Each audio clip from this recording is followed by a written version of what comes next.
நாடாளுமன்ற தேர்தலில் 282 இடங்களை கைப்பற்றி மிகப்பெரிய வெற்றியை பெற்று நாட்டின் பிரதமராக பொறுப்பேற்றுக் கொண்டார் நரேந்திர மோடி. பிரதமராக நாட்டு மக்களிடையே நம்பிக்கையை விளைத்த நரேந்திர மோடி இந்திய பொருளாதாரத்தில் புரட்சியை ஏற்படுத்தியதுடன் வளர்ச்சியடைந்த நாடுகளே இந்தியாவை திரும்பி பார்க்க செய்தார்.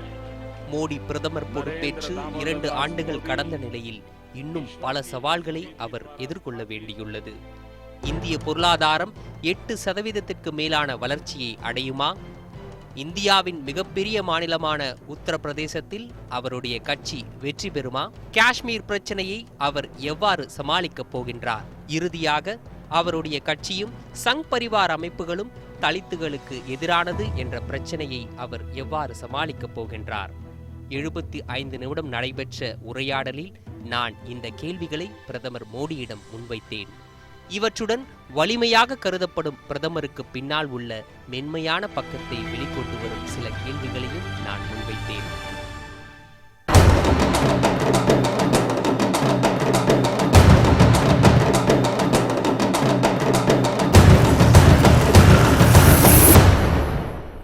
प्रधानमंत्री जी, आपको बहुत बहुत धन्यवाद नेटवर्क 18 को ये एक्सक्लूसिव इंटरव्यू देने के लिए। आपके दर्शकों को हमारा नमस्कार। धन्यवाद। मेरा पहला सवाल सीधा और सरल सा है।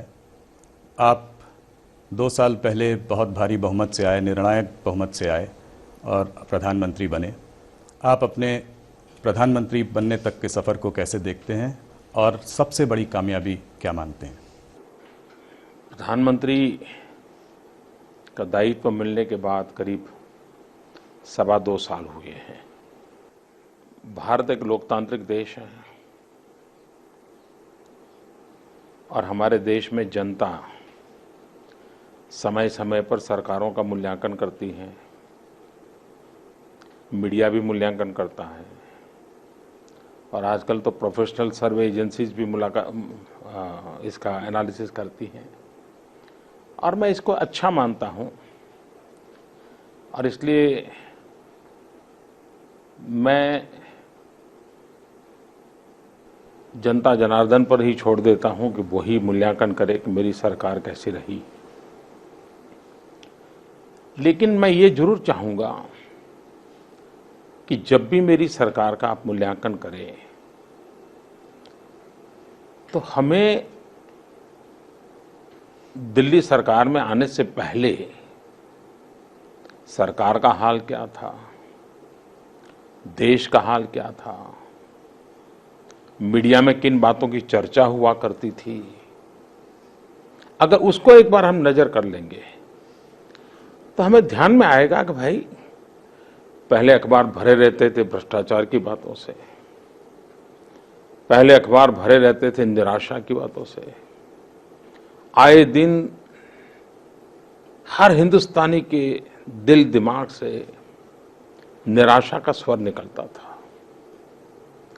सब कुछ डूब चुका है, अब चलो गुजारा कर लें, यही भाव था। कोई पेशेंट भी कितना ही अच्छा डॉक्टर क्यों ना हो,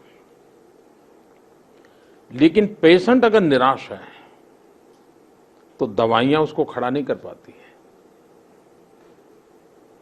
और पेशेंट में विश्वास है तो एक आध बार डॉक्टर थोड़ा एकदम टॉप क्वालिटी से नीचे का भी होगा तो भी वो खड़ा हो जाता है, हिम्मत के साथ कुछ ही हफ्तों में वो चलने फिरने लग जाता है और इसका कारण उसके भीतर का विश्वास होता है। सरकार बनने के बाद मेरा पहला प्रयास यही रहा कि निराशा के माहौल को खत्म किया जाए, देश में आशा और विश्वास पैदा किया जाए और वो सिर्फ भाषणों से नहीं होता है, कदम उठाने पड़ते हैं, करके दिखाना पड़ता है। और आज 2.25 साल के बाद इतना तो मैं जरूर कह सकता हूं कि न सिर्फ हिंदुस्तान के लोगों के दिल में एक विश्वास पैदा हुआ है, लेकिन विश्व भर के लोगों के भारत के प्रति भरोसा बढ़ा है। एक समय था जबकि हमें डूबती नैया के रूप में देखा जाता, ब्रिक्स की चर्चा होती थी, कहते थे कि ब्रिक्स में जो BRICS है उसमें जो आई है वो लुढ़क चुका है। आज कहते हैं कि भाई सबसे ब्राइट स्पॉट कोई है तो हिंदुस्तान है। तो ये अपने आप में मैं समझता हूं कि मूल्यांकन करने का आसान तरीका होगा। जी, क्योंकि आप डेवलपमेंट एजेंडा के मुद्दे पर देश में आपकी सरकार आई, तो मेरे अगले कुछ प्रश्न इकोनॉमी को लेकर होंगे। काफ़ी मशक्क़त के बाद जीएसटी बिल आप पारित करने में कामयाब हुए। क्या आप ये बताना चाहेंगे कि आप इसको कितनी बड़ी कामयाबी मानते हैं और इससे आम आदमी को क्या लाभ मिलेगा? देश आज़ाद होने के बाद फाइनेंस और टैक्सेशन सिस्टम में जो रिफॉर्म हुए हैं, शायद ये आज़ाद हिंदुस्तान का सबसे बड़ा रिफॉर्म है। और इस रिफॉर्म से भारत में तो बहुत बड़ा बदलाव आएगा। हमारे देश में बहुत कम लोग टैक्स देते हैं। कुछ लोग इसलिए देते हैं कि दिल में देशभक्ति पड़ी है कि भाई देश के लिए मुझे कुछ करना चाहिए। कुछ लिए इसलिए देते हैं कि भाई कभी नियम तोड़ना नहीं चाहिए, कानून में रहना चाहिए, इसलिए देते हैं। कुछ लोग इसलिए देते हैं कि भाई बेकार में कहीं पचड़े में पड़ जाएंगे, परेशानी में आ जाएंगे, जान छोटी लाखों पाए, दे दो। लेकिन ज़्यादातर इसलिए नहीं देते हैं कि प्रोसेस इतनी कठिन होती हैं और एक बार इस चक्कर में पैर पड़ गया तो पता नहीं कब निकलेंगे, डर रहता है। जीएसटी के बाद इतना सरलीकरण हो जाएगा कि सामान्य व्यक्ति भी देश के लिए कुछ करना चाहता है तो जरूर टैक्स देने के लिए आगे आएगा। इसलिए कोई कठिनाइयां नहीं होगी, बड़ी सरल प्रोसेस से हो जाएगा। दूसरा, आज भी आप जाओगे तो होटल में खाना खाओगे तो बिल आएगा, बिल के नीचे ये शेष, वो शेष, डिगना शेष, फलाना शेष, और व्हाट्सएप पर लोग भेजते हैं कि ये इतना बिल और इतना शेष, ये सब निकल जाएगा। ये सामान्य मानवी को तो एकदम सरल हो जाएगा। दूसरा, हम देखते हैं कि ऑक्ट्रॉय के स्थान पर या स्टेट टू स्टेट जो चेक पोस्ट है वहाँ देखें, मीलों तक हमारी व्हीकल्स की लाइनें खड़ी हैं। और जब कोई व्हीकल खड़े रहते हैं तो देश की इकोनॉमी को बहुत नुकसान करते हैं। अब इसके कारण वो सीमलेस हो जाएगा, सारा एक दूसरे राज्यों से माल जाना आना सरल हो जाएगा और टैक्सेशन सिस्टम के तरीके भी सरल हो जाएंगे। और इसके कारण सामान्य मानवी को कठिनाइयां तो दूर होगी और देश का रेवेन्यू भी विकास के लिए काम आने में सुविधा बढ़ जाएगी। आज कभी कभी केंद्र और राज्यों के बीच में अविश्वास होता है, इसके बाद वो अविश्वास का माहौल भी खत्म हो जाएगा, क्योंकि एक ही प्रकार के टैक्सेशन सिस्टम होगी, हर एक को पता होगा क्या हो रहा है, तो एक ट्रांसपेरेंसी आ जाएगी और जो फेडरल स्ट्रक्चर को भी ताकत देगी।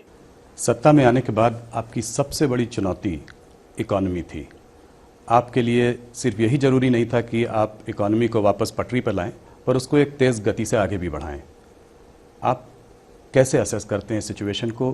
क्या कामयाबी आपने हासिल करी इसमें? आपकी बात सही है कि एक प्रकार का नेगेटिव माहौल था और उसका इको इफेक्ट भी बहुत ज्यादा था। देश के व्यापारी, उद्योगकार सब एक पैर बाहर रख चुके थे। सरकार में एक प्रकार के पैरालिसिस की अवस्था थी। तो एक तरफ तो ये माहौल था, दूसरी तरफ जब हम आए तो लगातार 2 साल हमें अकाल फेस करना पड़ा, वाटर स्कैर्सिटी। तीसरी प्रॉब्लम आई, दुनिया में मंदी का दौर एकदम से उभर करके आ गया।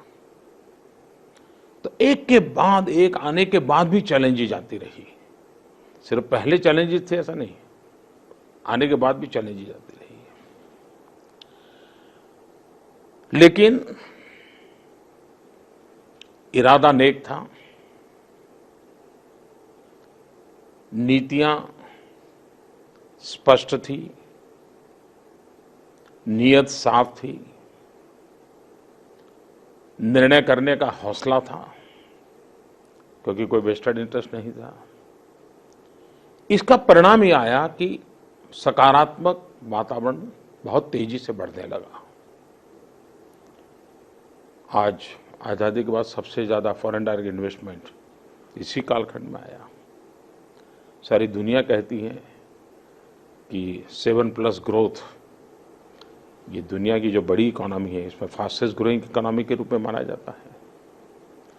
वर्ल्ड बैंक हो, IMF हो, क्रेडिट रेटिंग एजेंसीज हो, इवन UN की एजेंसीज हो, ये सब कह रहे हैं कि भाई आज भारत बहुत तेज गति से आगे बढ़ रहा है। तो ये वो नीतियां पर बल दिया गया है जो देश के अर्थतंत्र को गति दे, पॉलिसी ड्रिवन चीजें हो, जो रुकावटें करने वाली चीजें थी उस पॉलिसी के द्वारा उसको हटाया जाए। और इन सारी बातों का परिणाम यह है कि देश की इकोनॉमी में एक गति आई है। इस बार मौसम भी अच्छी है, वर्षा ठीक हुई है और भारत की इकोनॉमी को मौसम, एग्रीकल्चर बहुत बड़ी ताकत देता है, एक ड्राइविंग फोर्स है। इसके कारण और ज़्यादा उत्साह बढ़ा है जो आने वाले दिनों में बड़ा उज्जवल रहेगा। और इसलिए मैं देख रहा हूं कि आज इकोनॉमी, अच्छा नॉर्मली क्या होता है, एक आध चीज में बढ़ोतरी अच्छा हो उसी की चर्चा होती है। आज देखिए हर क्षेत्र में चर्चा हो रही है। बिजली का उत्पादन भी बढ़ा है तो बिजली की मांग भी बढ़ी है। इंफ्रास्ट्रक्चर का काम बहुत तेजी से बढ़ रहा है। इंफ्रास्ट्रक्चर का काम तब बढ़ता है जबकि इकोनॉमी की मांग होती है, तब बढ़ता है। तो इन सारी बातों से लग रहा है कि वो दिन से हम काफी दूर आगे अच्छी पोजीशन में पहुंच गए हैं। आपने एकदम ठीक कहा कि मानसून की वजह से और उत्साह आया है, शेयर बाजार में भी तेजी आई है। क्या आप ये बताना चाहेंगे कि नेक्स्ट वेव ऑफ रिफॉर्म्स क्या होंगे?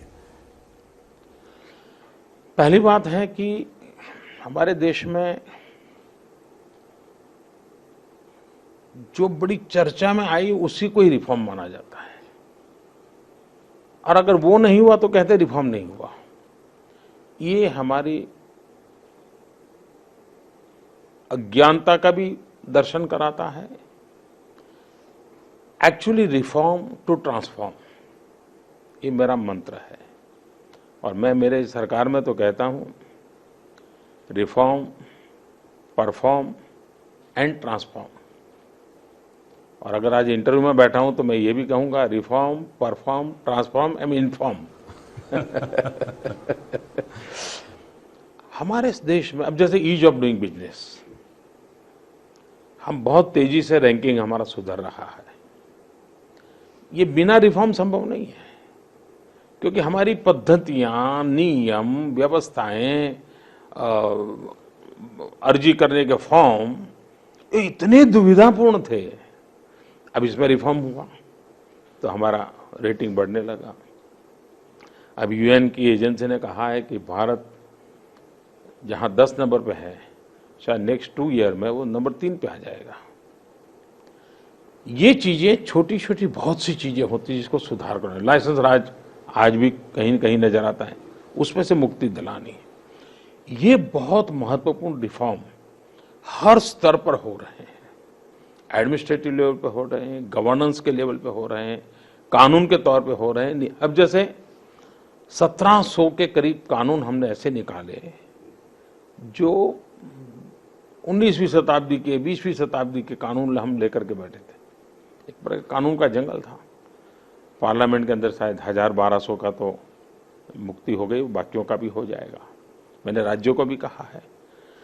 ये बहुत बड़े रिफॉर्म है जिसको लोग जानकारियों के अभाव में रिफॉर्म मानते नहीं है। तो एक तो ये काम है। अब देखिए शिक्षा क्षेत्र में हमने एक ऐसा बड़ा महत्वपूर्ण कदम उठाया है जिसकी तरफ किसी का ध्यान नहीं गया है। हमने कहा है यूनिवर्सिटीज 10 सरकारी 10 प्राइवेट, वे UGC के सारे नियमों से बाहर निकाल देंगे। हम वो अप्लाई करें, हम ऊपर से उनको एक्स्ट्रा पैसा देंगे और वो वर्ल्ड क्लास यूनिवर्सिटी बनने की दिशा में हमें क्या करके दिखाते हैं। नियमों के कारण परेशानी है, चलो नियम नहीं करके दिखाओ। ये बहुत बड़ा रिफॉर्म है जी। लेकिन लोगों का ध्यान बहुत कम जाता है। हमारे यहाँ डायरेक्ट बेनिफिट ट्रांसफर, ये अपने आप में बड़ा रिफॉर्म है। पहले मनरेगा के पैसे किसको जाते थे, कब जाते थे, अब डायरेक्ट बेनिफिट ट्रांसफर में हम भेज रहे हैं। गैस सब्सिडी डायरेक्ट बेनिफिट में जा रही है, स्टूडेंट स्कॉलरशिप डायरेक्ट बेनिफिट में जा रही है। तो ये सारी चीजें मैं समझता हूं एक प्रकार का रिफॉर्म है। गवर्नेंस में रिफॉर्म है, ट्रांसपेरेंसी के क्षेत्र में एक बहुत बड़ा रिफॉर्म है, टेक्नोलॉजी को हम बहुत बड़ी मात्रा में ला रहे हैं। तो ये प्रक्रियाएं और व्यापक करनी है, और ज्यादा तेज करनी है।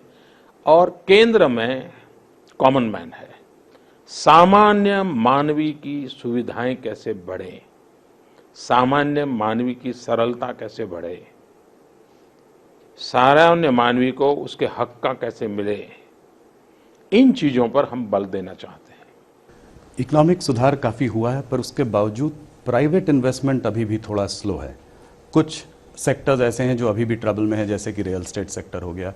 वेंचर कैपिटल फंडिंग भी थोड़ी स्टार्टअप इकोनॉमी में स्लो हो गई है। तो आप प्राइवेट उद्योग को और फॉरेन इन्वेस्टर्स को क्या संदेश देना चाहेंगे? मैंने देखा है, शायद आपने विवेक के कारण, मर्यादा के कारण एक ब्लंट सवाल मुझे नहीं पूछा। ज्यादातर लोग पूछ लेते हैं कि मोदी जी 2.25 साल में ऐसी कौन सी गलती की आपने, आपको लगता है। आज मैं सोचता हूं तो मुझे लगता है कि मुझे सरकार बनाने के बाद पहला बजट पेश करने से पहले संसद में देश की आर्थिक स्थिति का एक व्हाइट पेपर रखना चाहिए था। ये विचार भी आया था, लेकिन मेरे सामने 2 रास्ते थे। राजनीति मुझे कहती थी कि मुझे सारा कच्चा चिट्ठा खोल देना चाहिए, राष्ट्रनीति मुझे कहती थी कि पॉलिटिकल तो बहुत लाभ हो जाएगा, लेकिन देश में सब लोग जब इतनी हालत खराब है ये जानकारियां पाएंगे तो पूरी तरह निराशा इतनी आ जाएगी, मार्केट इतना टूट जाएगा, देश की इकोनॉमी को इतना बड़ा धक्का लगेगा, ग्लोबली भी देश को देखने का सोच समझ बदल जाएगा, उसमें से फिर बाहर निकालना मुश्किल हो जाएगा। तो राजनीतिक नुकसान झेल करके भी राष्ट्र के हित में अभी चुप रहना अच्छा है। और उस समय मैंने बैंकों के एनपीए की हाल क्या था, बजट में किस प्रकार से आंकड़े इधर उधर किए गए थे, आर्थिक स्थिति के, ये सारी चीजें मैंने देश के सामने नहीं रखी। हमें नुकसान हुआ, हमारी आलोचना भी हुई,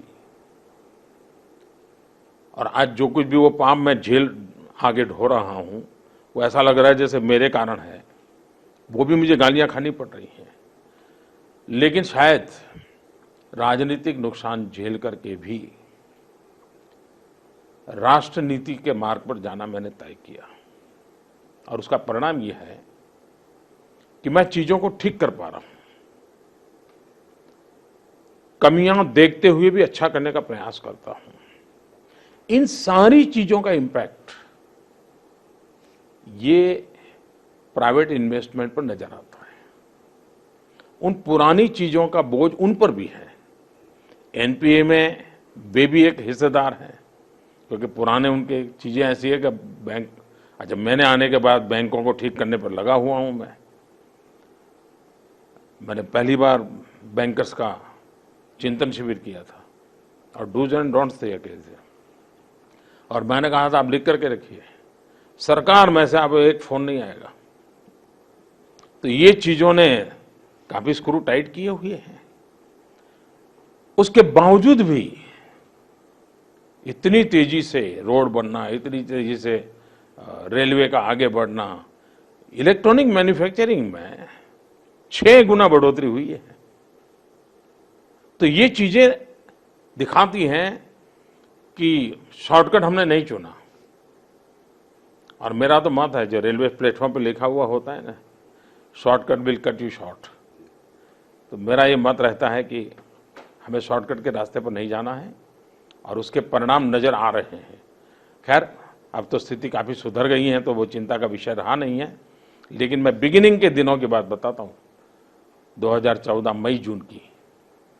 लेकिन मैंने वो रास्ता, कठिन रास्ता चुना, और देश में जो निष्पक्ष भाव से एनालिसिस करने वाले लोग हैं, वो जब इसका एनालिसिस करेंगे तो मुझे विश्वास है कि उनके लिए बहुत बड़ा सरप्राइज होगा। पर मोदी जी, कच्चा चिट्ठा तो आपने फिर भी एक तरीके से खोल ही दिया। काफ़ी लोग कहते हैं कि ब्लैक मनी पे क्रैकडाउन करके आज ज़्यादातर छोटे मोटे बिजनेसमैन या तो दुबई या लंदन में छुपे हुए हैं। इसके अलावा पॉलिटिकल डायनेस्टीज़ को भी आपने नहीं छोड़ा, तो क्या ये प्रक्रिया जारी रहेगी? पहली बात है कि अभी तक पॉलिटिकल दृष्टि से न मैंने सोचा है, न मैं सोचूंगा। मैं 14 साल तक एक राज्य में मुख्यमंत्री रह के आया हूं, और इतिहास गवाह है कि मैंने राजनीतिक कारणों से एक भी फाइल कभी खोली नहीं थी, और मुझ पर ऐसा आरोप कभी नहीं लगा है। यहां भी मुझे 2.25 साल हुए हैं। सरकार की तरफ से कोई फाइल खोलने की इंस्ट्रक्शन नहीं है।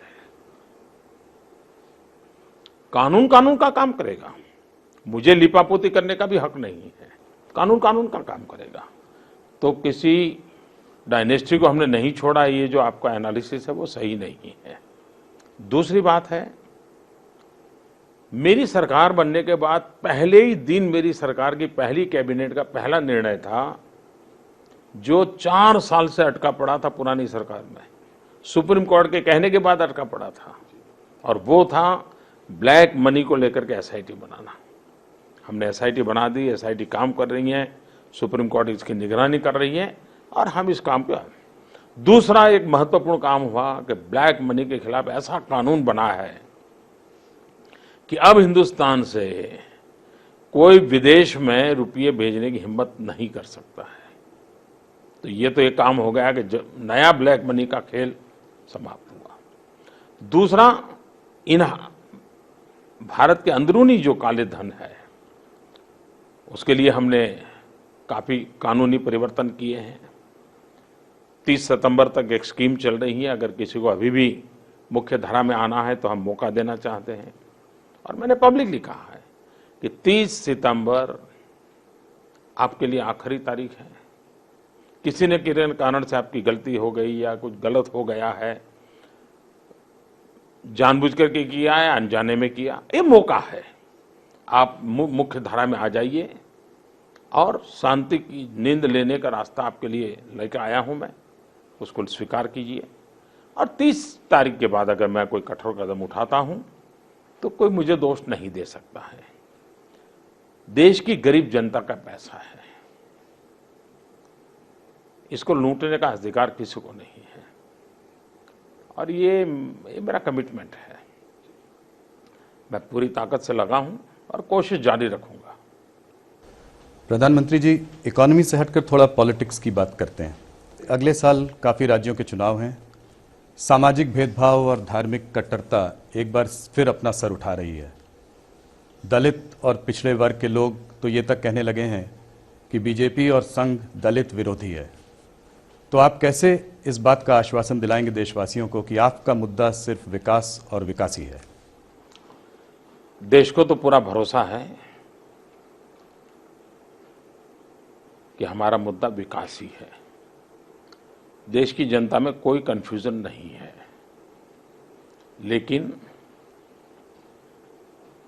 जो लोग कभी नहीं चाहते थे ऐसी सरकार बने, जो लोग कभी नहीं चाहते थे कि पिछली वाली सरकार जाए, उनकी परेशानियां चल रही हैं। तो विकास का मुद्दा ही हमारा मुद्दा है, विकास का मुद्दा ही हमारा मुद्दा रहेगा। और ये कोई राजनीतिक मुद्दा नहीं, ये मेरा कन्विक्शन है कि देश में अगर गरीबी से मुक्ति चाहिए तो विकास करना पड़ेगा, देश के गरीबों को एम्पावर करना पड़ेगा। जहां तक कुछ घटनाओं का सवाल है, ये निंदनीय है। किसी भी सभ्य समाज को ऐसी घटनाएं शोभा नहीं देती हैं। लेकिन हमें ये नहीं भूलना चाहिए कि लॉ एंड ऑर्डर ये राज्य का विषय होता है। हम सिलेक्टिव चीजों को उछाल करके मोदी के गले मड़ने का षड्यंत्र कर रहे हैं। ऐसा करने वालों का क्या हेतु सिद्ध होगा ये तो मैं नहीं जानता हूं, लेकिन इससे देश का नुकसान होता है। ऐसी घटनाएं नहीं होनी चाहिए। अगर आंकड़ों से देखें, चाहे कम्युनल वायलेंस हो, कौमी हुल्लड़, दलित भाई बहनों पर हुए अत्याचार हो, आदिवासियों पर हुए अत्याचार हो, पिछली सरकार की तुलना में आंकड़े बताते हैं कि इस सरकार के समय ऐसी घटनाएं काफी मात्रा में कम हुई है। लेकिन मुद्दा ये नहीं है कि आपकी सरकार में क्या हुआ और मेरी सरकार में क्या हुआ। मुद्दा ये है कि समाज के नाते हमें शोभा नहीं देता है। हजारों साल का हमारा पुराना समाज, जिसमें कुछ विकृतियां आई हैं, हमें समझदारी से इन विकृतियों से अपने समाजों को बाहर निकालना होगा। ये सामाजिक समस्या है, उसकी जड़ें बहुत पुरानी हैं। अगर हम राजनीति करते जाएंगे ऐसे सामाजिक प्रश्नों पर, तो उन समाजों का भी अहित करते हैं जिनके साथ सदियों से अन्याय हुआ है। और इसलिए कहीं पर भी कोई भी घटना घटे, आज देश में आदिवासी एमपी, आदिवासी एमएलए, दलित एमपी, दलित एमएलए, भारतीय जनता पार्टी की संख्या बहुत बड़ी मात्रा में है। और जब से मैंने बाबा साहब आम्बेडकर की 125वीं जयंती मनाई, जब यूएनओ में बाबा साहब आम्बेडकर की जयंती मनाई गई, दुनिया के 102 देशों में बाबा साहब आम्बेडकर की जयंती मनाई गई, पार्लियामेंट में 2 दिन लगातार बाबा साहब आम्बेडकर के कार्यों पर, जीवन पर चर्चाएं हुई, तो कई लोगों को लगा अरे ये मोदी तो बाबा साहब आम्बेडकर का भक्त है, तो उनको परेशानी होने लगी। जब हमने बाबा साहब आम्बेडकर के जीवन के साथ जुड़े हुए 5 तीर्थ जो हमारी सरकारों ने, चाहे मऊ में बाबा साहब का जन्म स्थान हो, चाहे नागपुर में, चाहे मुंबई में इंदु मिल की जमीन पर उनका स्मारक बनाने की बात हो, चाहे दिल्ली में जहां उन्होंने निवास किया, ऐसे 2 स्थानों पर भव्य स्मारक बनाने का काम हो, चाहे लंदन में बाबा साहब आम्बेडकर जहां रहे थे उस मकान को स्मारक के रूप में कन्वर्ट करने का काम हो, एक प्रकार से हमने 5 तीर्थ का निर्माण किया और इस सरकार ने किया। तो जो लोग अपने आप को कुछ विशेष वर्गों के ठेकेदार मान करके देश में तनाव पैदा करना चाहते हैं, उनको ये गुजारा नहीं हुआ कि मोदी तो एकदम से दलितवादी है, मोदी तो आदिवासियों के पीछे पागल है। मैं इस देश के दलित, पीड़ित, शोषित, वंचित, आदिवासी, महिलाएं, इनके कल्याण के लिए प्रतिबद्ध हूं। जिनकी राजनीति में आड़े आ रहा है वो संकट पैदा कर रहे हैं और इसलिए अनाप शनाप आरोप लगा रहे हैं। जिन्होंने देश को जातिवाद के जहर पिला पिला करके देश को तबाह कर दिया है, इन्होंने सामाजिक समस्याओं को राजनीतिक रंग देना बंद करना चाहिए। हम सब ने एक दायित्व से आगे बढ़ना चाहिए। और मैं समाज को भी कहना चाहूंगा, क्या सभ्य समाज को इस प्रकार की घटनाएं शोभा देती है क्या? मैंने लाल किले पर से कहा था बलात्कार की घटनाओं का, मैंने कहा मां बाप जरा अपने बेटों को तो पूछे वो कहां जा रहे हैं, क्या कर रहे हैं, बेटियों को तो हम पूछ रहे हैं। हमारे समाज में ये बदलाव के लिए अब जैसे स्वच्छता का मसला है, मैंने देखा है कि मीडिया ने सकारात्मक माहौल बनाया है, मीडिया कंट्रीब्यूट कर रहा है। क्या सामाजिक एकता में भी मीडिया कंट्रीब्यूट कर सकता है? और मुझे लगता है कर सकता है। हमारी अपेक्षा है, आग्रह भी है, और जितनी चिंता मुझे देश की और समाज की है उतनी मीडिया वालों को भी है। तो हम सब मिल करके, और मैं राजनेताओं को भी कहूंगा और मेरी पार्टी के राजनेताओं को भी कहूंगा, अनाप शनाप बयानबाजी,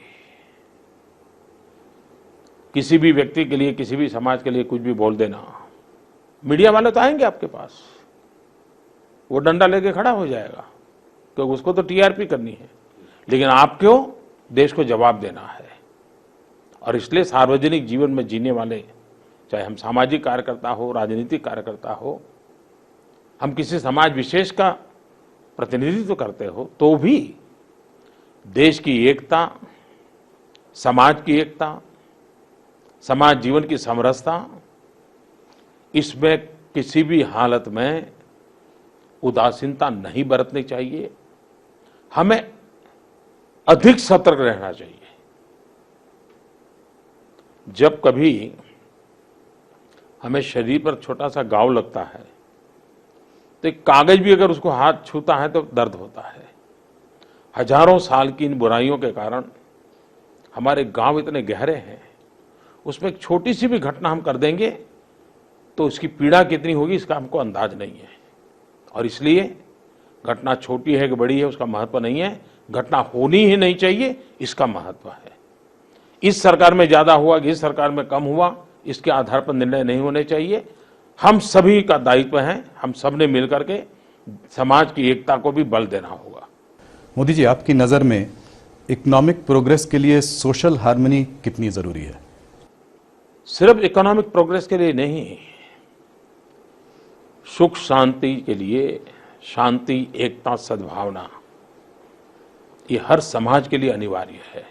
परिवार में भी आप आर्थिक रूप से कितने ही समृद्ध परिवार क्यों ना हो, अरबों खरबों रुपयों के ढेर पर बैठे हो, तो भी परिवार में एकता जरूरी है। वैसा ही समाज में है। सिर्फ गरीबी है इसलिए एकता चाहिए ऐसा नहीं, किसी भी हालत में एकता चाहिए, किसी भी हालत में समरसता चाहिए, सामाजिक न्याय के प्रति प्रतिबद्धता चाहिए। और इसलिए सिर्फ कोई आर्थिक हितों के लिए एकता चाहिए ऐसा नहीं, जीवन में शांति, एकता, सद्भावना परिवार में भी उपयोगी है, समाज में भी उपयोगी है, राष्ट्र जीवन भी उपयोगी है। और वसुधैव कुटुंब अपनी भावना लेकर के चलने वाले लोग, पूरा विश्व एक परिवार मानने वाले हम लोग, उनके लिए भी शांति, एकता, सद्भावना अनिवार्य है। सभी पॉलिटिकल पार्टीज मोदी जी गरीबी हटाने की बातें करती हैं, मगर गरीबी हमारे देश में बहुत चिंता का विषय है, बढ़ती जा रही है। जॉब क्रिएशन दूसरी तरफ भी आपके लिए एक बहुत बड़ा चैलेंज है और आपने इस पर पूरी नज़र भी रखी हुई है। इन दोनों चीज़ों को लेकर आगे आपकी क्या स्ट्रैटेजी रहेगी? आपकी बात सही है कि गरीबी हमारे देश में एक राजनीतिक नारा रहा है। गरीबों के नाम पर राजनीति भी बहुत हुई है और चुनाव को ध्यान में रख करके गरीबों के नाम पर कुछ न कुछ आर्थिक कार्यक्रम भी चलाए गए हैं। मैं वो अच्छा था बुरा था उस विवाद में पड़ना नहीं चाहता हूं, लेकिन मेरा रास्ता कुछ और है। गरीबी से मुक्ति पाने के लिए हमें गरीबों को एम्पावर करना होगा। अगर गरीब सशक्त होता है तो उसमें इतनी ताकत है कि वो गरीबी को खत्म कर देगा। गरीब को गरीब रख करके राजनीति तो हो सकती है, लेकिन गरीबी मुक्ति का रास्ता तो गरीब को सशक्त करने में ही है। सशक्त करने में सबसे पहली बात है शिक्षा, दूसरी बात है रोजगार।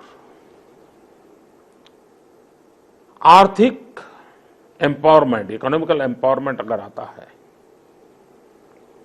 तो फिर वो स्थितियों को बदलने के लिए खुद ताकतवर बन जाता है। हमने पिछले दिनों जितनी चीजों को अमल किया है, जैसे मुद्रा योजना,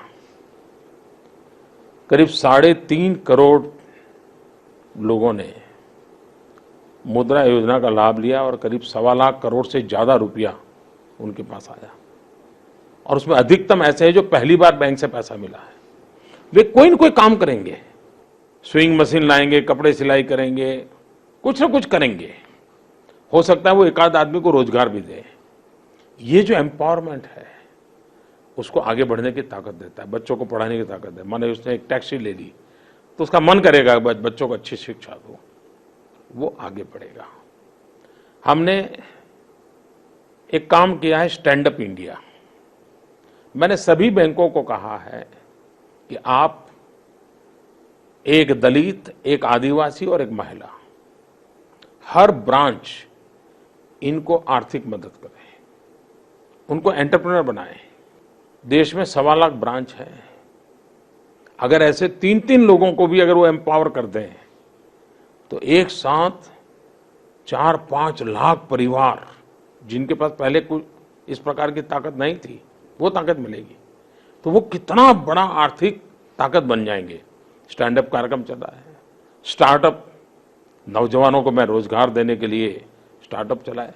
एक छोटा सा ऐसी चीज जो हमने निर्णय किया और राज्यों को मैंने एडवाइजरी भेजी है कि आप इस दिशा में आगे बढ़िए। हमारे देश में आजकल जो बड़े बड़े मॉल बनते हैं, लाखों रुपए, करोड़ों रुपए खर्च करके, उनको बंद करने का कोई टाइमिंग नहीं है। वो रात को 10 बजे चला सकते हैं, 12 बजे चला सकते हैं, सुबह 4 बजे चला सकते हैं। लेकिन एक छोटा सा दुकानदार होगा तो सरकार का आदमी डंडा लेके खड़े हो जाएंगे, चलो बंद करो, शाम हो गई है। क्यों भाई? हमने कह दिया ये छोटे व्यापारी लोग हैं जो छोटा कारोबार चलाते हैं, उनको 365 दिन चलाने की छूट है, 24/7 चलाने की छूट है, ताकि वो अपना कारोबार चला सके और एक आध आदमी को रोजगार भी दे सके। और हमारे देश में सबसे ज्यादा इकोनॉमी को ड्राइव करने के लिए ये लोग हैं। इन सबको बल देने का प्रयास चला। हमने स्किल डेवलपमेंट पे बहुत बड़ा बल दिया है। स्किल डेवलपमेंट आज के समय की मांग है। हमने पूरी व्यवस्थाओं को बदला है। स्किल डेवलपमेंट का अलग मिनिस्ट्री बनाई है, अलग बजट बनाया है और बहुत बड़ी मात्रा में स्किल डेवलपमेंट सरकार के द्वारा, स्किल डेवलपमेंट पब्लिक पार्टनरशिप के द्वारा, स्किल डेवलपमेंट स्किल यूनिवर्सिटी तक जा करके दुनिया के और देश जिन्होंने स्किल डेवलपमेंट में अच्छा काम किया है उनसे भी कोलैबोरेशन कर करके देश के पास 80 करोड़ नौजवान है, 35 साल से कम उम्र के हैं। अगर इन नौजवानों के हाथ में हुनर है तो हिंदुस्तान का भाग्य बदल सकते हैं और उस पर हम बल दे रहे हैं। तो आर्थिक गतिविधि के केंद्र में देश का नौजवान है, देश का रोजगार है। एग्रीकल्चर सेक्टर में भी वैल्यू एडिशन की दिशा में जाएंगे तो रोजगार की संभावनाएं और बढ़ेगी और देश का गांव का जवान जो कृषि छोड़ करके शहर की ओर मजबूरन जाना पड़ रहा है, उसको भी अगर वैल्यू एडिशन और कृषि आधारित ग्रामीण उद्योग, उसको अगर हम बल देंगे तो वो रोजगार की संभावनाएं वहां पैदा होगी। हम उस पर बल लगा रहे हैं और उसके अच्छे परिणाम नजर आ रहे हैं। आप शायद पहले प्रधानमंत्री हैं जिन्होंने देश विदेश में बाहर भी जो भारतवासी बसे हुए हैं उनसे आपने एक सीधा संवाद किया, एक सीधी बातचीत की। इसका देश को क्या लाभ हुआ? हर चीज लाभ और नुकसान के तराजू से नहीं तोलनी चाहिए। दुनिया के किसी भी देश में जो हिंदुस्तानी है, किसी भी पद पर क्यों ना हो, उसके दिल में एक चीज रहती है कि मेरा देश आगे बढ़े। और अगर हिंदुस्तान का थोड़ा सा भी गलत खबर उसको मिलती है तो वो सबसे ज्यादा पीड़ित होता है। वो दूर होता है तो ज्यादा उसके मन को ये चीजें चुभती है। हम यहां रहते हैं तो रोज बरा 10 चीजों से गुजरते हैं तो ज्यादा आदी भी हो जाते हैं। वो नहीं होता है। वो बहुत ही भारत के प्रति लगाव रखता है, लेकिन उसको अवसर नहीं मिलता है, चैनल नहीं मिलते हैं। हमने नीति आयोग में भारत के विकास पर डायस्पोरा की ताकत को स्वीकार किया है, उसकी बेसिक चीजों में स्वीकार किया है। दुनिया में इतनी बड़ी ताकत है, जिसके पास अनुभव है, ग्लोबल एक्सपोजर है, एकेडमिक क्वालिफिकेशन है, क्वालिटी है, देश के लिए कुछ न कुछ करने का इरादा है, और वो जहां भी है भारत के प्रति उसका प्रेम जरा भी कम नहीं हुआ है, तो उससे हमें अपने से अलग क्यों रखना चाहिए? उससे नाता तो जोड़ना चाहिए, और वो कभी न कभी भारत का सच्चा एम्बेसडर बनेगा। और मैंने देखा है कि सरकार के मिशन के ज्यादा हमारे भारतीयों के व्यवहार के कारण और उनके संबंधों के कारण भारत की पहचान की ताकत ज्यादा उभरती है। तो मिशन प्लस डायस्पोरा, ये दोनों इकट्ठी होती हैं तो अनेक गुना बढ़ जाती है। तो मेरी ये भूमिका रही और उसका बहुत लाभ मिल रहा है। पूरे देश की नज़र अगले साल उत्तर प्रदेश के चुनाव पे होगी। कहा जा रहा है कि करीब करीब वो एक मिनी नेशनल इलेक्शन टाइप का होगा। तो आप क्या समझते हैं कि कौन से मुद्दे बहुत अहम होंगे आपकी पार्टी के लिए, और आप जीत की कितनी संभावना समझते हैं? पहली बात है, हमारे देश का दुर्भाग्य है कि हम कुछ भी करें, कुछ भी सोचे, उसको चुनाव से जोड़ दिया जाता है। जहां 1.25 साल के बाद चुनाव होने वाले हैं, फिर भी अगर आप कुछ करते हो तो कहते हो वो उस चुनाव के लिए कर रहे हो। तो ये पॉलिटिकल पंडित जो सुपर पॉलिटिकल पंडित है, उनके दिमाग में से राजनीति जाती रही है। प्रत्यक्ष 24 घंटे राजनीति करने वालों से ज्यादा एयर कंडीशन कमरे में बैठे हुए सुपर पॉलिटिशियनों की राजनीति ज्यादा तेज चलती है। हमारे देश में दुर्भाग्य से लगातार चुनाव चलते रहते हैं, कभी यहां तो कभी वहां, चुनाव चुनाव चुनाव चलते रहते हैं, और उसके कारण हर निर्णय को चुनाव के तराजू से तोला जाता है, हर बात को, हर विचार को चुनाव के तराजू से तोला जाता है। जितना जल्दी हम देश को चुनाव के संदर्भ में देश चलाने और राज्य चलाने की बातों से जोड़कर रखा है, हमारा बहुत नुकसान हो रहा है। समय की मांग है कि हम दोनों को थोड़ा अलग करें। चुनाव जब घोषित हो जाए, तब जब अपना अपना मैनिफेस्टो लेकर के आए, तब चुनाव के साथ जोड़े जाए, उसके पहले क्यों जोड़ते हैं? और मैं तो देख रहा हूं कि पिछले दिनों मुझे जितनी पॉलिटिकल पार्टियां मिली है, कोई प्रखरता से और कोई दबी जबान में, हर कोई कहता है कि साहब ये बार बार चुनाव के चक्कर से देश को बाहर निकालिए। क्यों न लोकसभा और विधानसभा के चुनाव साथ साथ हो, उसी समय क्यों न स्थानीय स्वराज के चुनाव हो। हफ्ते 10 दिन के अंदर चुनाव का सारा काम पूरा हो जाए, 5 साल देश चलता रहे, तो कुछ गति आएगी, निर्णय आएंगे, ब्यूरोक्रेसी भी काम करेगी। ये सुझाव सब दूर से आ रहा है, लेकिन ये काम कोई एक दल नहीं कर सकता, सभी दलों को मिलकर के करना पड़ेगा। ये काम सरकार नहीं कर सकती। इलेक्शन कमीशन के नेतृत्व में सभी राजनीतिक दल जब सोचेंगे तब होगा। मेरे विचार कुछ भी हो सकते हैं, लेकिन उससे मैं कुछ कर नहीं सकता हूं, क्योंकि ये विषय लोकतांत्रिक पद्धति से ही होगा। लेकिन मैं आशा जरूर करूंगा कभी न कभी इसकी व्यापक चर्चा हो, बहस हो, क्या अच्छा क्या बुरा, इसमें से अच्छा है तो क्या लेना, बुरा है तो क्या निकालना, ये व्यापक चर्चा का समय आ गया है। जहां तक चुनाव का सवाल है, चुनाव तो आते रहते हैं। आने वाले दिनों में 5 राज्यों के चुनाव होने वाले हैं। उत्तर प्रदेश उसमें एक राज्य है। जहां तक भारतीय जनता पार्टी का सवाल है, वो विकास के मुद्दे पर ही चुनाव लड़ती है, विकास के मुद्दे पर ही लड़ेगी। देश के किसान का भला हो, देश के गांव का भला हो, देश के नौजवानों को रोजगार के अवसर मिले, देश में शांति, एकता, भाईचारा बना रहे, सामाजिक न्याय के प्रति हमारी जो प्रतिबद्धता है वो उजागर हो, एक के बाद एक कदम उठाएं। तो इन सारी बातों को लेकर के देश को आगे बढ़ाना होगा। क्या आपको इस बात की चिंता रहती है कि वहां पोलराइजेशन का एक माहौल बन सकता है? हमारे देश में जातिवाद के जहर ने और संप्रदाय की वोट बैंक ने बहुत नुकसान किया है।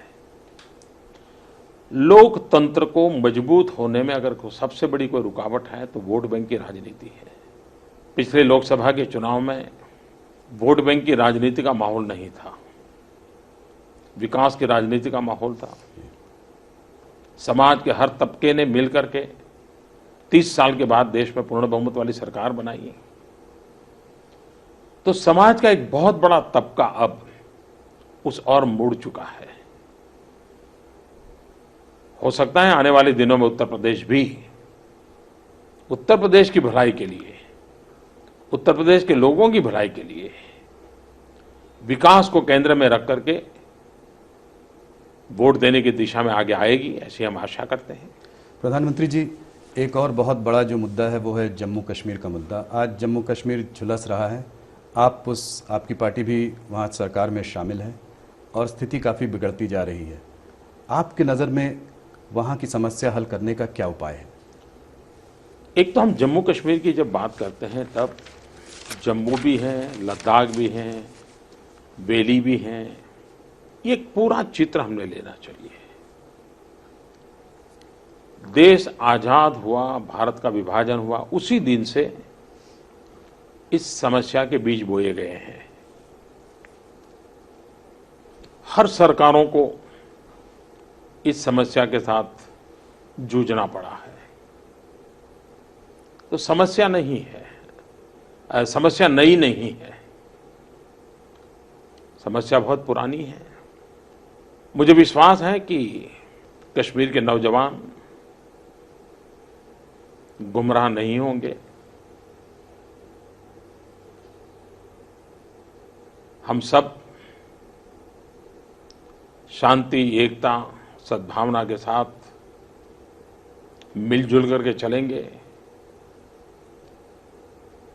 तो जो कश्मीर सच्चे अर्थ में हमने जन्नत के रूप में अनुभव किया है, वो जन्नत हम सब के लिए सच्चे अर्थ में जन्नत बनी रहेगी।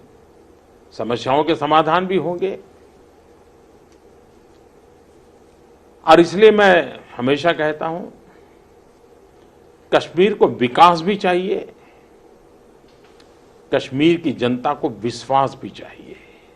और 125 करोड़ देशवासी कश्मीर घाटी के नागरिकों को विकास देने के लिए भी प्रतिबद्ध हैं और विश्वास देने में कभी भारत ने कमी नहीं बरती है। वो विश्वास आज भी है, वो विश्वास आगे भी बढ़ेगा। तो विकास और विश्वास के मार्ग पर हमें आगे बढ़ना है और हम सफलता पाएंगे।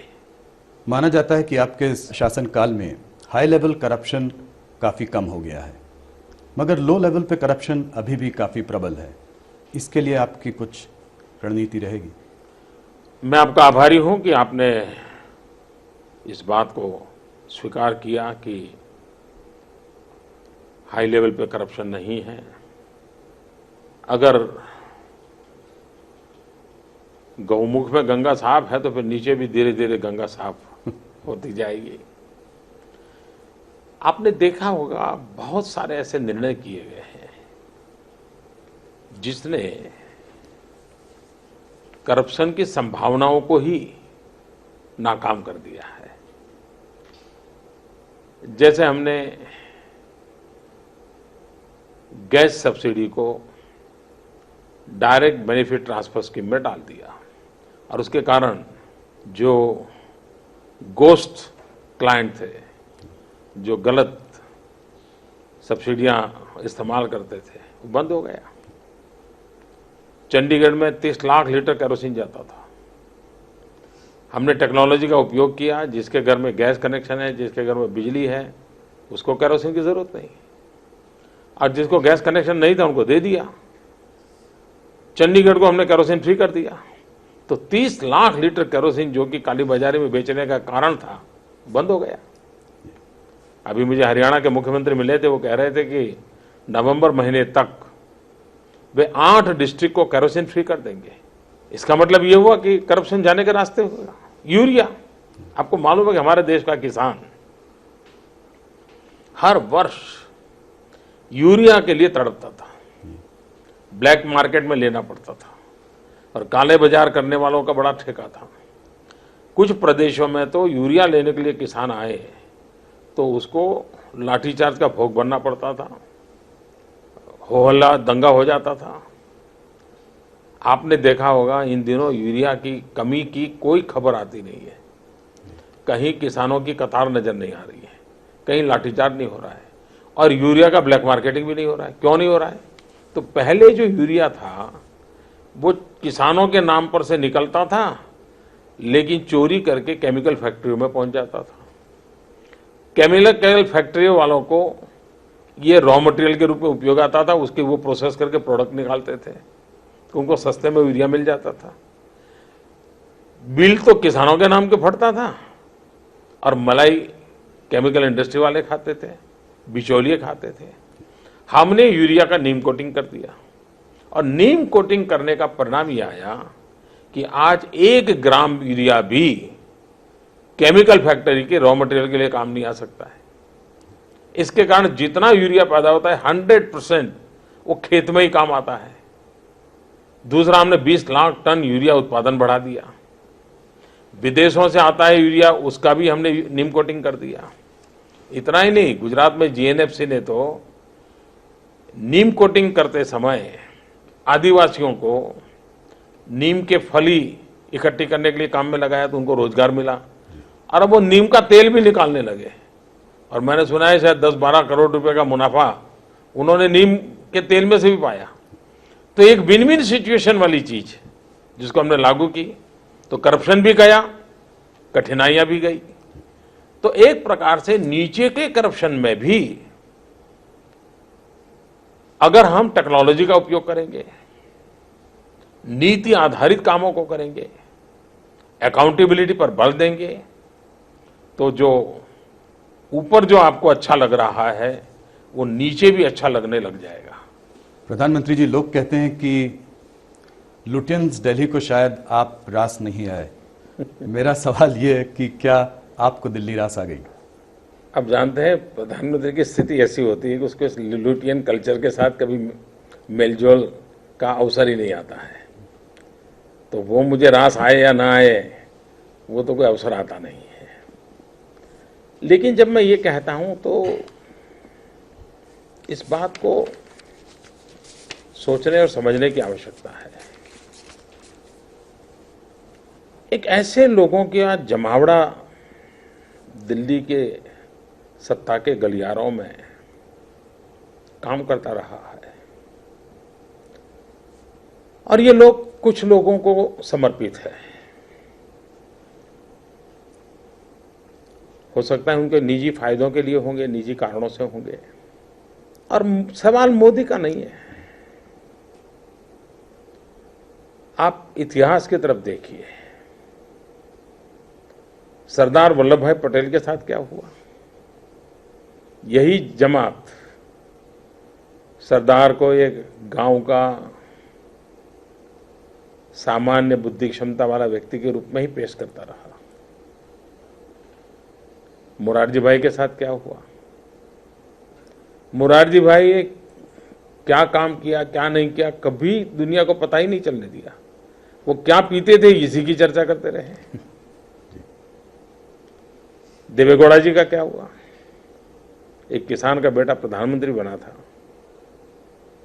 लेकिन पहचान यही बना दी गई, सोते रहते हैं, जहां देखो सोते रहते हैं। तो एक टोली है जो बाहर, अंबेडकर जी के साथ क्या हुआ। इतने प्रतिभावान व्यक्ति भारत में आज, जिन अंबेडकर जी की इतनी गौरवगान हम सब करते हैं, लेकिन उनके अपने कार्यकाल में उनके साथ क्या हुआ। मजाक उड़ाई जाती थी। चौधरी चरण सिंह के साथ क्या हुआ, उनकी मजाक उड़ाई जाती थी। तो मेरी एक मजाक उड़ाई जाती है, मुझे बड़ा भला बुरा कहा जाता है, मुझे बहुत आश्चर्य नहीं होता है। क्योंकि ये कुछ ठेकेदार हैं जो कुछ लोगों को समर्पित हैं। वे शायद इस देश की जड़ों से जुड़े हुए इंसानों को कभी स्वीकार नहीं करेंगे। और इसलिए मैंने भी ऐसी जमात को एड्रेस करने में अपना टाइम खराब नहीं करता हूं। 125 करोड़ देशवासी, उनके सुख दुख ही मेरे लिए इतना बड़ा काम है कि मैं अगर इस लुटियन दुनिया में न भी जुड़ा तो कुछ कमी नहीं रहेगी। तो अच्छा ही है कि मैं देश के 125 करोड़, देश के गरीब, देश का गांव, जैसा मेरा बैकग्राउंड है, मैं उन्हीं के बीच जीता रहूं, उन्हीं के बीच जुड़ा रहूं, और उससे मैं देश का जितना भला कर पाऊंगा करता रहूंगा। मोदी जी, मीडिया सर्कल्स में ये चर्चा है कि अगर आपकी टीआरपी रेटिंग्स या व्यूअरशिप रेटिंग्स डाउन हैं तो सीधे मोदी जी की रैली में चले जाओ, रेटिंग्स बढ़ जाएंगी। फिर भी आपका मीडिया के संग रिश्ता कुछ बिटर स्वीट सा रहा है, कभी हाँ, ज्यादातर ना। इंडियन मीडिया के बारे में आपकी क्या राय है? पहली बात है कि मैं आज जो कुछ भी हूं उसमें मीडिया का बहुत बड़ा कंट्रीब्यूशन है, और इसलिए मेरे विषय में जो छवि है वो सही नहीं है। मेरे लिए ये शिकायत हो सकती है कि मोदी जी चलते फिरते बाइट नहीं देते हैं, मोदी जी विवादास्पद मसाला नहीं देते हैं, इंटरव्यू भी बड़ी कठिनाई से। तो ये शिकायत तो बहुत स्वाभाविक है। मैं ज़्यादातर काम में लगा रहता हूं और आदत रहे कि चलो भाई काम ही बोलेगा, तो ये शिकायत में उनका हक भी है। दूसरा, मैं बहुत सालों तक संगठन का काम किया, तो मीडिया जगत से मेरी बहुत दोस्ती रही। शायद आज जो मीडिया में जितने नाम दिखते हैं आपको, उसमें कोई ऐसा नहीं होगा जिसके साथ बैठ के मैंने गप्पे ना मारे हो, चाय न पी हो, हंसी मजाक न की हो। तो मैं उन्हीं के बीच में से पला बढ़ करके निकला हूं, तो मैं कोई उनके और मेरे बीच में कोई मार्जिन नहीं है जी। ज्यादातर मीडिया ने जो प्रधानमंत्री देखे हैं वो बहुत बड़े व्यक्ति प्रधानमंत्री बनते देखा है। मेरा केस ऐसा है कि मैं मीडिया को दोस्ताना तरीके में से निकला हुआ एक प्रधानमंत्री हूँ, और शायद इतने सारे मीडिया को नाम से बुलाने वाला भी शायद मैं पहला प्रधानमंत्री रहा हूँ। तो उनकी अपेक्षाएं बहुत स्वाभाविक हैं। मीडिया अपना काम करता है, वो करता रहे, और मेरा स्पष्ट मत है कि सरकार के कामकाज का कठोर से कठोर एनालिसिस होना चाहिए, क्रिटिसिज्म होना चाहिए, वरना लोकतंत्र चल ही नहीं सकता है। लेकिन दुर्भाग्य ये है कि आज मीडिया को इतनी आपाधापी है, टीआरपी के लिए उसको इतना दौड़ना पड़ता है कि उसके पास रिसर्च करने का टाइम बहुत कम बचा है, और रिसर्च किए बिना क्रिटिसिज्म संभव नहीं है। क्रिटिसिज्म करने के लिए अब आपको 10 मिनट भी क्रिटिसिज्म करना है तो 10 घंटे रिसर्च करना पड़ता है। अब वो आज मीडिया के पास समय ही नहीं बचा है, वो भी दौड़ते हैं कैमरा ले ले करके, और क्रिटिसिज्म न होने के कारण आरोपों की तरफ चले जाते हैं सब लोग, तू मैं की तरफ चले जाते हैं, और उसके लोकतंत्र का भी नुकसान होता है, और सरकारों में सुधरना चाहिए जो एक डर पैदा होना चाहिए, वो डर भी निकल जाता है। तो ये डर अगर सरकारों में से निकल जाएगा तो देश का नुकसान बहुत होगा। इसलिए मैं तो चाहता हूं कि मीडिया बहुत ही क्रिटिकल हो, मीडिया तथ्यों के आधार पर क्रिटिसिज्म करे, इससे देश का भला होगा। तो मैं तो उस पक्ष का व्यक्ति हूं, और इसलिए ये ठीक है कि मीडिया की कुछ मजबूरियां हैं, अब उनको भी इस कंपटीशन में टिके रहना है, और ज़्यादातर मीडिया हाउस घाटे में चल रहे हैं, तो उनकी चिंता तो बहुत स्वाभाविक है। और कुछ काम में आऊँ ना आऊँ, अगर इस काम में भी मीडिया के लिए मैं आता हूँ तो चलो भाई, मेरे लिए संतोष की बात है। और आपने तो कहा कि रैली में आने से उनका टीआरपी बढ़ जाता है, मैंने देखा है कि शायद मुझको गाली देने वालों को मैदान में ला करके टीआरपी आजकल बढ़ाने का बड़ा प्रयास हो रहा है। तो रैली से ज्यादा गाली काम आती है। मीडिया की तरह ही जुडिशरी के साथ भी आपके रिश्ते में कुछ खींचातानी, कुछ तनावपूर्ण रिश्ता रहा है, ऐसा क्यों है और इसका क्या हल है? ये बिल्कुल ही गलत सोच है। ये सरकार ऐसी है कि जिसको नियमों से चलना है, कानून से चलना है, संविधान के तहत चलना है, उसको किसी भी संवैधानिक इंस्टीट्यूशन के साथ संघर्ष की संभावना नहीं है, तनाव की संभावना नहीं है। और ये जो बाहर जो परसेप्शन बना है वो सही नहीं है। संविधान की मर्यादा में जुडिशरी के साथ जितना नाता रहना चाहिए उतना रहता है, जितना ऊष्मापूर्ण वातावरण नाता रहना चाहिए उतना ऊष्मापूर्ण रहता है, और सरकार की तरफ से जितनी मर्यादाओं का पालन करना चाहिए उन सारी मर्यादाओं का पालन करने का मेरा भरपूर प्रयास रहता है। आपने हमें बहुत समय दिया, थोड़े कुछ पर्सनल क्वेश्चंस पूछना चाहूँगा। हमारे दर्शक जानना चाहेंगे कि असली मोदी का रूप क्या है, तो मैंने सोचा कि कुछ पर्सनल सवाल आपसे, थोड़ा सा समय और। आप जब देश में आए हम लोगों को एक स्ट्रांग लीडर मिला, एक डिसाइसिव लीडर मिला, लोगों ने आप में लौह पुरुष देखा, तरह तरह की चीज़ें देखी। दूसरी तरफ कुछ 2 सालों में हमने ये भी देखा कि आप बहुत बार भावुक भी हो गए, कुछ 2-4 बार तो रोने, 2-3 बार रोने भी लगे। तो दर्शक ये जानना चाहेंगे कि नरेंद्र मोदी का असली रूप क्या है, या कितने अनेक रूप हैं? अगर आप किसी फौजी को सीमा पर देखोगे, वो जी जान से खप जाता है, मरने मारने पर तुल जाता है, क्योंकि वो उसकी ड्यूटी है। लेकिन वही जवान जब अपने बेटे के साथ खेलता है, उस समय अगर आप चाहोगे तो वहां भी वो बंदूक दिखा के आंख तान करके खड़ा रहे, और उसका मतलब ये नहीं कि उसके 2 रूप है, एक ही रूप है। आपका प्रधानमंत्री, आपका प्रधान सेवक या आपका नरेंद्र मोदी कहीं पर भी हो, कुछ भी हो, लेकिन आखिर इंसान तो है। मेरे भीतर भी तो इंसान है, और मुझे क्यों अपने भीतर के इंसान को दबा देना चाहिए, छुपा देना चाहिए?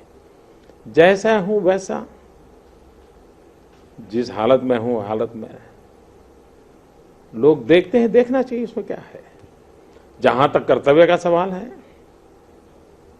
जिम्मेवारियों का सवाल है, ये मेरा दायित्व है, उसको मुझे पूरी तरह निभाना चाहिए। अगर देश हित में कठोर निर्णय करने पड़ते तो करने चाहिए, अपने दायित्व को निभाने के लिए कठोर परिश्रम करना पड़ता है तो करना चाहिए। जहां झुकने की जरूरत है वहां झुकना भी चाहिए, जहां तेज चलने की जरूरत है वहां तेज भी चलना चाहिए। लेकिन वो व्यक्तित्व के पहलू नहीं है, जिम्मेवारियों का हिस्सा है, और उसको पूरी तरह निभाना चाहिए। लेकिन असली मोदी क्या है, नकली मोदी क्या है, ऐसा कुछ नहीं होता है। इंसान इंसान होता है। अगर आप राजनीतिक चश्मों को निकाल करके मोदी को देखोगे तो आपको मोदी जैसा है वैसा नजर आएगा। लेकिन जब तक आप अपने पूर्वग्रहों के आधार पर, अपने राजनीतिक चश्मों के आधार पर, अपनी बनी बनाई मान्यताओं के आधार पर सिर्फ मोदी का नहीं किसी का भी मूल्यांकन करोगे तो गड़बड़ी हो जाएगी। मोदी जी, मैं आपसे पिछले वर्षों में कई बार मिला हूं, गांधीनगर में मुख्यमंत्री के रूप में आपको देखा है, प्राइम मिनिस्टर ऑफिस में भी आपसे आके मिला। मैंने कभी भी आपकी टेबल में कोई फाइल या कोई पेपर नहीं देखा। इनफैक्ट मुझे ये भी याद नहीं आता कि कभी फ़ोन भी आसपास रहा हो। जब भी हम लोगों की वार्तालाप हुआ है तो उसमें बीच में किसी ने कोई दखल अंदाजी भी नहीं की है। एकदम अलग काम करने का तरीका, एकदम सीईओ के काम करने का तरीका है। कुछ लोग कहते हैं कि आप सुनते ज़्यादा हैं और बोलते कम हैं, तो आपकी वर्किंग स्टाइल क्या है? आपने काफ़ी सही ऑब्जर्वेशंस किए हैं, और मैं आपका आभारी हूं, क्योंकि मेरी छवि ये बनाई गई है कि मैं किसी को सुनता नहीं हूं। छवि ये बनाई गई है कि मैं दुनिया को डांटता हूं। आपकी बात सही है। देखिए, मेरा जो विकास हुआ है उसका एक कारण मैं बहुश्रुत हूं, और आज से नहीं, मैं जब से समझदारी आने लगी तो सुनना, समझना, ऑब्जर्व करना ये मेरे स्वभाव का हिस्सा रहा है, और उसका मुझे काफ़ी फ़ायदा मिल रहा है। मैं वर्कोहॉलिक तो हूँ ही हूँ, मैं काम करने का आता था, लेकिन मूल बात है मैं वर्तमान में जीना पसंद करता हूँ। अगर आप मुझे मिलने आए हैं तो मेरा वो वर्तमान है, उस समय मैं पूरी तरह आपके साथ डूब जाता हूँ। उस समय न मैं टेलीफोन को हाथ लगाता हूँ, न मैं कागज देखता हूँ, न मैं अपना फोकस खोता हूँ। अगर मैं फाइलें देखने के लिए बैठा हूं तब भी मैं वर्तमान में होता हूं, कोई और चीज की ओर नजर, फिर मैं फाइल में ही खोया रहता हूं। अगर मैं दौरा करता हूं तो मैं फिर उस समय उसी काम में खोया रहता हूं। मैं हर पल वर्तमान में जीने का प्रयास करता हूं और उसके कारण मुझे कभी जिस समय जो काम करता हूं सामने वाले को सेटिस्फेक्शन मिलता है कि भाई मुझे यानी क्वालिटी टाइम दिया, सिर्फ टाइम दिया ऐसा नहीं, क्वालिटी टाइम दिया, ये उसको रहता है। दूसरी बात है कि अपने काम को न्याय देना चाहिए, ये मेरा हमेशा प्रयास रहता है। सीखना चाहिए, समझना चाहिए। और 5 साल पहले हमारे जो विचार थे वो शायद आज उपयुक्त न भी हो, तो छोड़ने की हिम्मत चाहिए, अपने आप को बदलने की हिम्मत चाहिए। अपने ही पुरानी चीज़ों को बोझ लेकर के चलना चाहिए, ये मेरे नेचर में नहीं है। तो उसके कारण मेरा काम करने का तरीका इस प्रकार का डेवलप हुआ है। प्रधानमंत्री जी, लोग कहते हैं कि आप 16-18 घंटे काम करते हैं, एक बहुत पनिशिंग शेड्यूल है आपका, रिलैक्स कैसे करते हैं? ऐसा है, मेरा काम ही मेरा रिलैक्सेशन है। आप भी देखिए, काम से कभी थकान नहीं लगती जी, काम न करने की थकान होती है। अगर आपको 10 चिट्ठियां लिखनी है और आपने 2 लिखी तो आपको थकान में से यार 8 रह गई, लेकिन 10 पूरी कर दी, खाना भी छूट गया, तो आपको संतोष, अगर वाह चलिए आज काम हो गया, 10 चिट्ठी लिख दी। एक्चुअली काम न करने की थकान होती है, काम करने का संतोष होता है, और संतोष हमेशा नई शक्ति देता है। ये मैंने भी अनुभव किया और मैं नौजवान मित्रों को हमेशा कहता हूं कि थकान जो है वो मनोवैज्ञानिक ज्यादा होती है और किसी की कैपेसिटी कम नहीं होती है। काम का जितना वॉल्यूम, आपकी कैपेसिटी अपने आप उतनी उभरेगी। आप नई नई चैलेंज उठाते जाइए, आपके भीतर से ताकत उभरती जाएगी। आपके पास इनबिल्ट है ही है, लेकिन आपने कभी इसका इस्तेमाल नहीं किया है। मोदी जी, किसी शख्स का आपके ऊपर बहुत प्रभाव जिसका रहा हो, उसके बारे में जरा कुछ बताइए। वैसे मुझे बचपन में फायदा मिला, हमारा जो गांव था वो गायकवाड़ स्टेट था, और गायकवाड़ महाराजा की एक विशेषता रही थी कि वो हर गांव में लाइब्रेरी बनाते थे।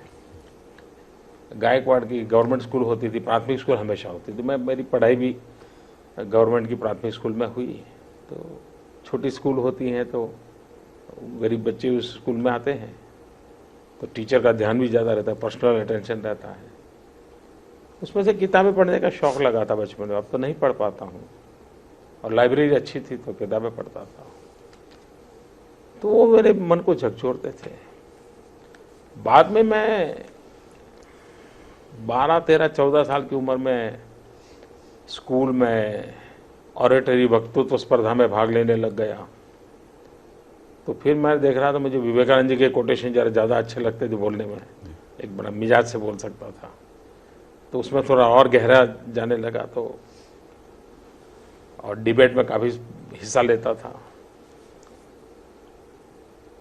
हिंदी भाषा पर भी मुझे ज़्यादा रुचि बढ़ने लग गई। तो एक प्रकार से कह सकता हूं कि विवेकानंद जी का विचारों का प्रभाव काफ़ी रहा मुझ पर, अभी भी शायद वो रहता होगा। मेरा आखिरी सवाल, भारत के इतिहास में नरेंद्र मोदी खुद को कहां पाते हैं? जो इंसान वर्तमान में जीने का शौकीन हो, वो इतिहास की चिंता क्यों करे। और जीवन में कभी भी ऐसी गलती नहीं करनी चाहिए कि अपने लिए कुछ करें। देखिए, हमारे देश का दुर्भाग्य रहा है कि सरकारों ने भी अपनी छवि बनाने की भरपूर कोशिश की, राजनीतिक दलों ने भी अपनी छवि बनाने की भरपूर कोशिश की,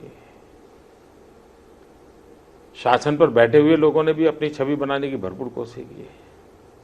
काश अच्छा होता, अपनी छवि के बजाय हमने देश की छवि बनाने के लिए अपने आप को खपा दिया होता। 125 करोड़ देशवासी, ये इतिहास की अमर कथा है।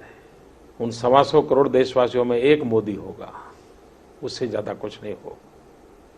ऐसी ही मोदी की पहचान हो, वो 125 करोड़ में खो गया हो, 125 करोड़ में लिप्त हो गया हो, इतिहास के किसी पन्ने पर नजर ना आता हो।